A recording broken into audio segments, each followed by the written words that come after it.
영원하지 않은 것들로부터 우리를 구원해 주신 하나님께 감사합니다. 우리 박수로 영광 돌립시다. 인사합니다. 사랑합니다. 축복합니다. 할렐루야. 오늘 또 우리에게 말씀이 들려지게 해주셔서 우리로 또 목사로 또 성도로 마땅히 가져야 할 태도와 또 나아가 삶을 배우게 하시기를 기원드립니다. 인생의 방황은 하나님을 만나면 끝이 나고 신앙의 방황은 또 교회를 만나면, 좋은 교회를 만나면 끝이 난다는 말이 있습니다. 예수님을 만나고 우리가 신앙생활을 시작을 합니다. 신앙생활은 곧 교회생활이고, 교회생활은 성도와의 관계 그리고 목사와의 관계가 중요합니다. 신앙을 가진 사람들의 공동체이기 때문입니다.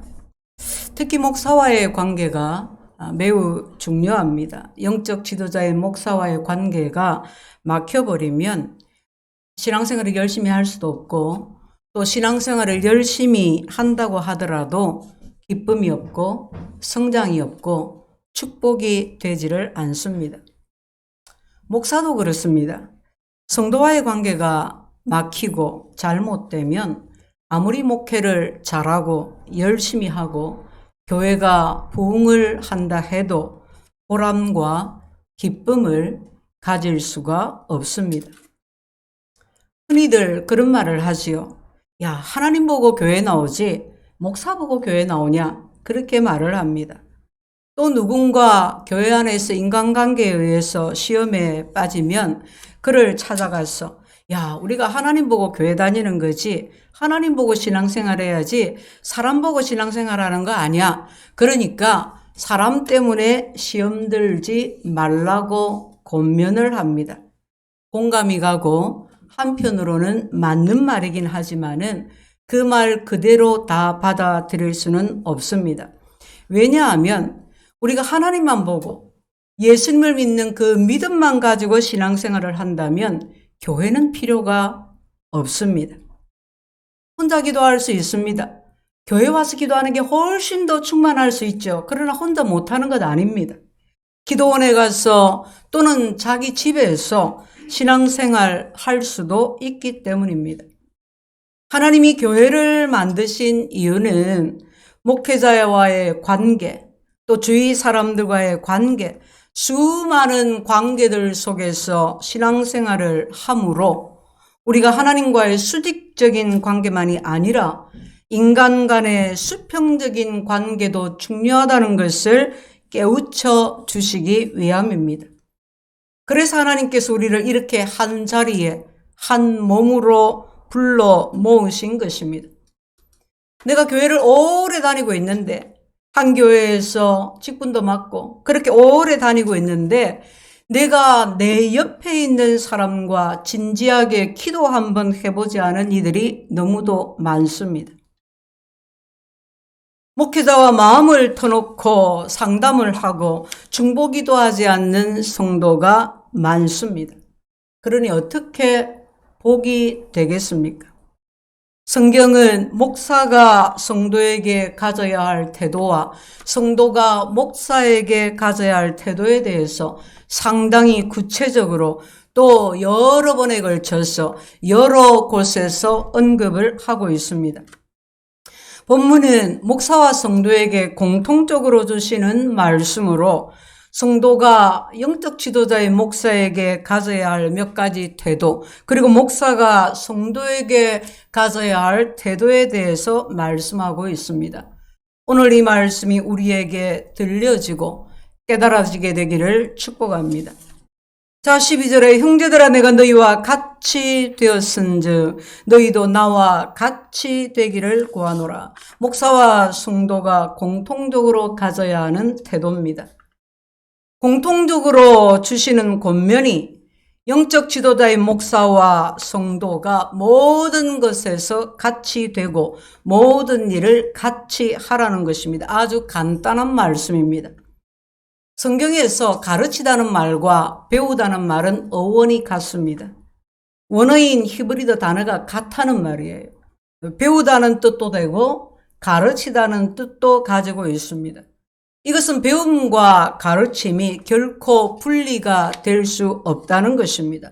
배우는 것과 가르치는 것이 하나로 결합되어 있다는 것입니다. 한 몸이라는 것입니다. 이것이 성경의 사상입니다. 가르치는 자와 배우는 자가 다르지 않다. 같이 가라. 같이 되어라 하는 것입니다. 모든 것에서 모든 일을 같이 하는 것입니다. 그러나 세상은 어떻습니까?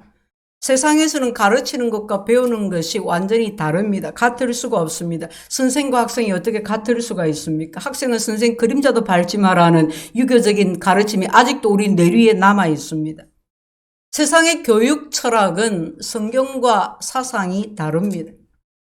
이 세상 교육이 실패하고 무너지고 어려움을 겪고 비극을 초래하는 것은 가르침과 배움이 분리되었기 때문입니다. 자, 우리는 어떤 자세로 가르치고 어떤 자세로 배워야 합니까? 12절 말씀 우리에게 같이함의 원리를 가르쳐 줍니다. 예수님의 삶에서 가장 두드러진 것은 예수님은 같이함을 몸소 실천하신 것입니다. 예수님은 본체가 하나님, 원래 하나님이십니다. 천지를 창조하신 창조주이십니다. 우리를 만드신 분이십니다. 그런데 그분이 어떻게 하셨습니까? 친히 이 땅에 오셔서 우리와 같이 되셨습니다. 빌립보서 2장 5절로 7절에서는 이렇게 말씀합니다. 그는 근본 하나님의 본체시나 하나님과 동등됨을 취할 것으로 여기지 아니하시고 오히려 자기를 비워 종의 형체를 가져 사람들과 같이 되었고, 자기를 비워 사람들과 같이 되었고, 이를 성육신이라고 합니다. 이 성육신의 교리가 위대한 것은 그분은 우리와 같이 할 수 없는 분이신데, 그분은 하나님이신데, 창조주이신데, 그런데 우리와 교통하기 위해서, 우리와 교제하기 위해서, 우리를 구원하기 위해서 우리와 같은 몸을 입으시고 인간의 몸으로 이 땅에 인간으로 태어나셨다는 것입니다. 인간으로 오셔서 인간으로 사셨다는 것입니다. 주님이 우리와 같이 하신 것입니다. 오늘 하나님께서 우리를 향해 말씀하십니다. 너희는 같이 되어라. 교인들은 목사 같은 교인이 되어라, 그 말입니다. 오늘날 교회가 능력을 상실하고 영권이 바닥을 치고 비난과 조롱의 대상이 된 것은 교회 건물은 더욱더 멋져지고 웅장해지고, 여러분 건축 대상을 받은 교회들이 제법 많습니다. 교회 안에 유명인들이 교인인 경우도 많습니다. 여전히 사람들이 교회를 다닙니다. 많이 다닙니다. 그러나 초대 교회 같은 영혼을 변화시키는 엄청난 능력을 상실하는 것은 목사 같은 교인이 없기 때문입니다. 우리 전도합시다. 그러면 전도의 은사를 받은 사역자가 해야지요. 목사님이 해야지요. 우리 함께 새로 오신 분들을 잘 돌보고 양육합시다. 목사님이 하셔야죠. 기도합시다. 목사님이 하셔야죠. 다 목사님이 하래요. 그러면 집사님은 뭘 하실 수 있을까요? 성도님은 뭘 해야 할까요? 우리 뭐 헌금하잖아요. 교회 다녀 주잖아요. 예배 드려 주잖아요. 교회를 병들게 하는 원인 중에 하나입니다. 성경은 뭐라고 합니까? 누가 사역자가 되어야 합니까?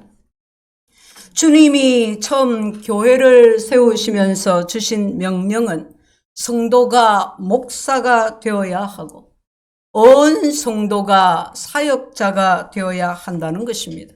목사는 뭘 하느냐? 목사는 코치를 하는 것입니다.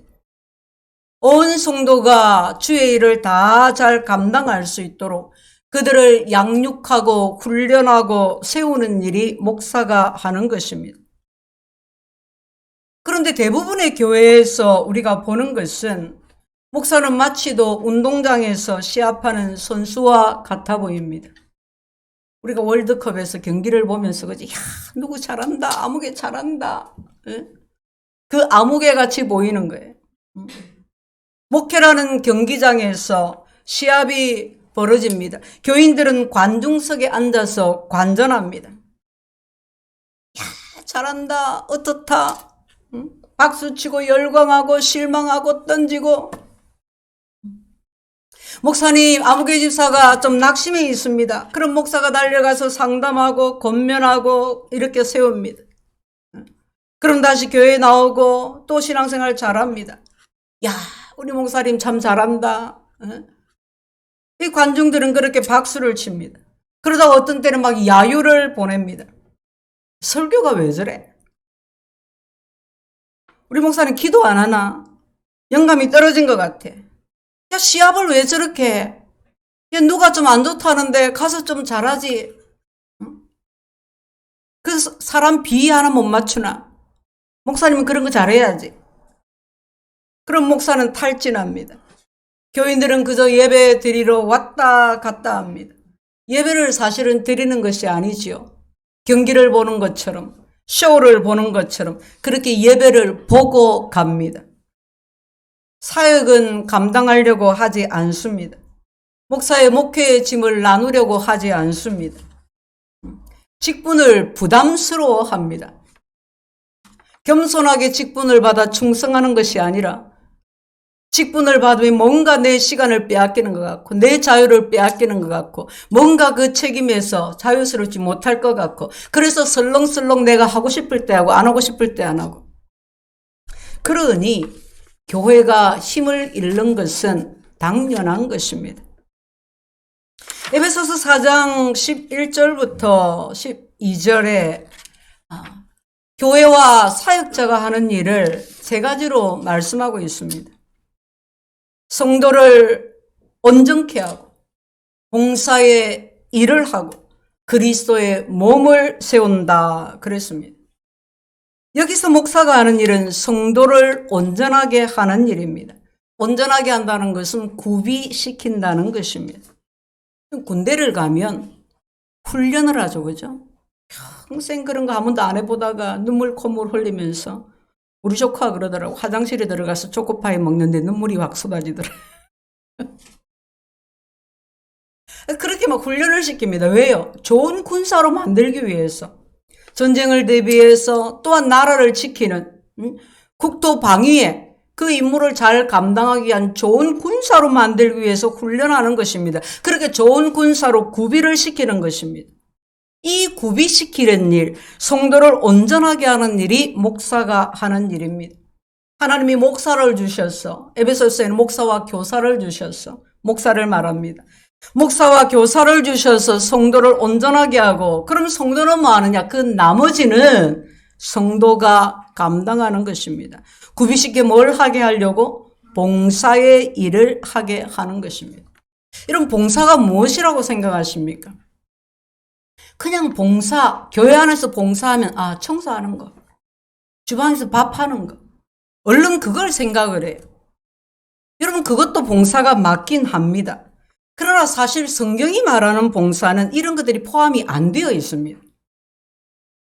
성경이 말하는 봉사에는 예배를 섬긴다, 섬김이 들어가 있고요. 성도를 돌본다, 사역이 들어가 있어요. 전도와 양육 사역이 들어있어요. 이 교회가 성장하고 성숙하고 부흥할 수 있도록 제반 모든 일을 섬기는 겁니다. 그게 봉사의 일입니다. 그 일을 믿음의 분량을 따라서 은사를 따라서 또는 여러 가지를 따라서 목사를 통해서 직분이 주어지고 그렇게 함께 하는 것입니다. 그런데 오늘날 교회 안에 이런 사역자들이 사역하지 않는 교인이 너무 많습니다. 그저 관중 속에서 관전만 하고 돌아가는 교인들이 너무 많습니다. 그러면 교회는 허울뿐인 교회가 됩니다. 교회는 그 자체가 그리스도의 몸이요 생명이 왕성해야 정상인데 생명이 역사하지 않는 죽은 교회가 되고 마는 것입니다. 그저 사람들이 모여서 침묵하는 단체로 전락이 되는 것입니다. 그리스도의 생명을 흘려보내지 못하는 교회. 하나님의 능력을, 구원을, 회복을, 그 역사하심을 세상에 드러내지 못하는 교회가 되고 마는 것입니다. 그래서 사도 바울이 말합니다. 형제들아, 내가 너희와 같이 되었은즉 너희도 나와 같이 되기를 구하노라. 이 말씀이, 사도 바울의 이 말이 우리 교회와 모든 교회 안에 일어나기를 간절히 바랍니다. 자, 두 번째는 13절 이하입니다. 목사에 대한 성도의 태도입니다. 성도는 목사를 어떻게 대해야 합니까? 내가 처음에 육체의 약함으로 말미암아 너희에게 복음 전한 것을 너희가 아는 바라. 너희를 시험하는 것이 내 육체에 있으되 이것을 너희가 업신여기지도 아니하고. 우리 성도는 목사를 외모로 판단하지 말아야 합니다. 사도 바울은 육체의 약함 가운데서 갈라디아에 복음을 전했습니다. 바울의 육체의 약함이 무엇인가요? 의견이 분분합니다. 그러나 한 가지 공통된 것은 갈라디아 사람들이 볼 때, 갈라디아 교회 성도들이 볼 때 바울이 한눈에 알아볼 수 있는 육체의 약함을 가지고 있었다. 질병을 가지고 있었다는 것입니다. 여러분, 우리가 자기 몸이 성하지 않은 사람, 병약한 사람이 전도하면 다른 사람들이 뭐라고 할 것 같습니까? 지 몸 하나 간수도 제대로 못하는 게 무슨 전다고 한다고 그러냐고. 니나 잘 믿어라. 보통 그러지 않겠어요? 여러분, 그 시대는, 이 바울의 이 시대는 병이 곧 하나님의 저주라고 생각할 때입니다. 그런데 갈라디아 교인들이 그런 육체의 약함을 가진 바울을 보고서도 업신여기지 않았다. 바울을 버리지 않았다. 그대로 받아들였다. 주의 말씀을 받아 그를 그대로 받아들인 겁니다. 우리는 영적 지도자들을 외모로 판단하지 말아야 합니다. 목사는 탤런트도 아니고 배우도 아니고 성우도 아닙니다. 가수도 아닙니다. 목사님 제발 찬양 좀 안 했으면 좋겠다. 뚝배기 깨지는 소리 한다. 그죠? 완전 음치다. 목사는 가수가 아니에요. 훌륭한 외모, 멋진 목소리, 옷을 어떻게 입었는지가 아니라 그의 영이 어떠한지, 그의 마음이 어떠한지가 중요합니다. 얼마나 주와 주의 복음에 대하여 열정이 있는지, 얼마나 영혼에 대한 사랑이, 교회를 향한 사랑이 있는지가 중요한 것입니다. 또한 성도는 목사를 대할 때 존중하는 태도를 가져야 합니다. 14절 하반절에 너희가 나를 어떻게 대했느냐? 오직 나를 하나님의 천사와 같이 또는 그리스도 예수와 같이 영접하였도다. 어떻게 이것이 가능하겠습니까? 오늘날 우리는 목사를 존중하는 태도를 보기가 어렵습니다. 그런 시대를 살고 있습니다. 그새도 어떤 분이 그러더라고. 목사님, 목사가 너무 많아요. 일단 숫자적으로 너무 많습니다. 흔하다 이 말이에요. 그래서 어떤 목사님은 자기가 빨리 은퇴를 해가지고 목사 수를 줄이겠다고 그러더라고요. 그래 놓고 이제 원로 목사하고 계시지만. 그럼 목사 되는 것도 그래 어려워 보이지가 않습니다. 어떤 사람은 열심히 공부했어가지고 어떤 사람은 재수 삼수하다가 안 돼가 가는 것처럼 그렇게도 보입니다. 또 목사가 되고 나서도 보니까 목사가 되면 뭔가 굉장히 다를 것 같은데 여전히 부족한 거예요. 특히 그 교회에서 자란 전도사가 되고 목사가 되고 이런 부족함이 더 많이 보입니다. 여러분, 그렇다고 하더라도 성도는 목사의 험담을 하지 말아야 합니다. 목사를 위해서가 아닙니다. 자기를 위해서, 자기 신앙의 유익을 위해서 하는 것입니다. 갈라디아 교인들은 사도 바울을 천사와 같이 그리스도와 같이 영접했습니다. 귀담아 들으시기를 축복합니다. 또한 세 번째는 성도는 목사를 사랑해야 합니다. 15절 말씀에 너희 복이 어디 있느냐? 예전에는 복이 있었는데 지금 어디 있느냐? 그렇게 묻죠. 내가 너희에게 증언하노니 너희가 할 수만 있었더라면 너희의 눈이라도 빼어 나에게 주었으리라. 이 사도 바울의 눈이 정말 나빠서 갈라디아 교인들이 눈까지 빼주려고 했다는 해석도 있습니다만, 이 말씀은 우리가 보통 너무 사랑하면 좋으면 눈에 넣어도 안 아프다 그런 표현을 하지 않습니까? 그것처럼 갈라디아 교인들이 그렇게 바울을 사랑했다는 거예요. 눈이 저렇게 안 좋은데 내 눈이라도 빼주고 싶다 할 정도로 그렇게 사랑했다는 말입니다. 성경은 목사를 사랑하라고 말씀합니다. 이런 목사에게 때때마다 좋은 것으로 선물하시는 분들이 있습니다. 내가 이런 걸 받아도 되겠나, 될까요? 황송하기도 하고. 그러나 한편 감사하고 기쁜 것은 목사를 사랑하는 마음을 보기 때문입니다. 사랑하는 마음으로 걱정해주고, 사랑하는 마음으로 기도해주고, 사랑하는 마음으로 보니까 그 필요가 보이고, 그래서 섬기게 되는 것입니다. 그리고 거기에 하나님의 위로와 공급하심을 보기 때문입니다. 목사를 사랑하십시오. 여러분의 영적 지도자를 마음을 다해서 사랑하십시오. 그럴 때 여러분의 신앙에 유익이 있습니다.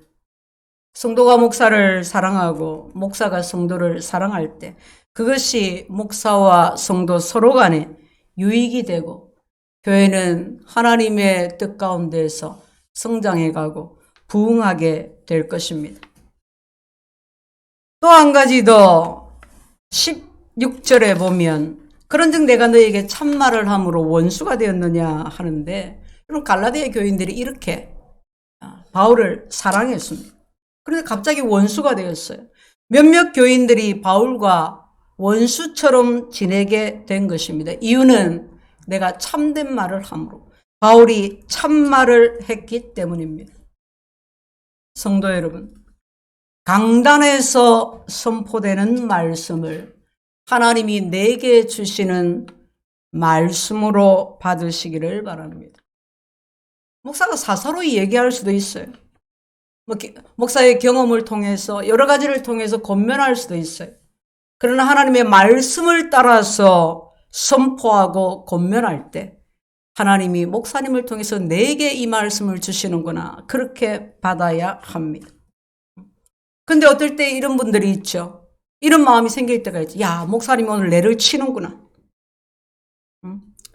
목사님이 치는 설교를 하구나. 이렇게 말하는 이가 있습니다. 물론 우리 교회는 그런 분들이 없습니다. 우리 교회는 그렇지는 않지만, 여러분 제 경우에 있어서도 제가 설교를 할 때에 개인적으로 누구를 향해서 하나님의 말씀을 도구 삼아 치는 설교를 한 적이 없습니다.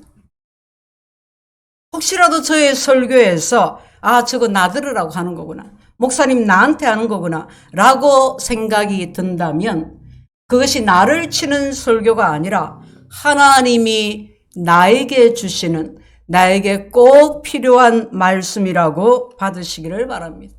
말씀을 듣는데 마음에 막 질려요. 야, 그러면 내가 은혜 받았다. 어떻게 하나님이 말씀해 주시는데 아무 일도 안 일어날 수가 있어요. 잘못하면 찔림이 돼야 되고, 힘들 때는 위로가 되는 것이고, 근데 어떻게 날마다 위로만 받고 날마다 잘했다 잘했다 엉덩이 쳐주기를 바래요. 우리가 그렇습니까? 아니잖아요. 성령께서 강단에 세운 목사를 통해, 목사가 전하는 설교를 통해서 각 개인에게, 개인의 필요에, 교회의 필요에 따라 말씀해 주시는 것입니다. 이 강단에서 선포되는 모든 말씀이 하나님이 나에게 주시는 말씀으로 받으시기를 축복합니다. 다음은 성도에 대한 목사의 태도입니다. 19절에 내 자녀들은 너희 속에 그리스도의 형상을 이루기까지 다시 너희를 위하여 해산하는 수고를 하노니, 그리고 20절에는 내가 이제라도 너희와 함께 있어 내 언성을 높이려 함은 너희에 대해 의혹이 있음이라 그랬습니다. 하나는 해산하는 수고를 얘기했고 하나는 담대함에 대해서 얘기했습니다. 목사에게는 이 두 가지가 다 있어야 합니다. 해산하는 수고는 하나는 사랑을 말하고 하나는 인내를 말합니다. 목사는 성도를 사랑하는 마음을 가져야 하고 또 인내해야 합니다. 그리고 담대해야 합니다. 담대하라는 것은 이렇게 바울이 언성을 높였잖아요. 그렇게 훈육할 수 있어야 한다. 책망할 수 있어야 한다는 것입니다. 어떤 목사님은 그래요.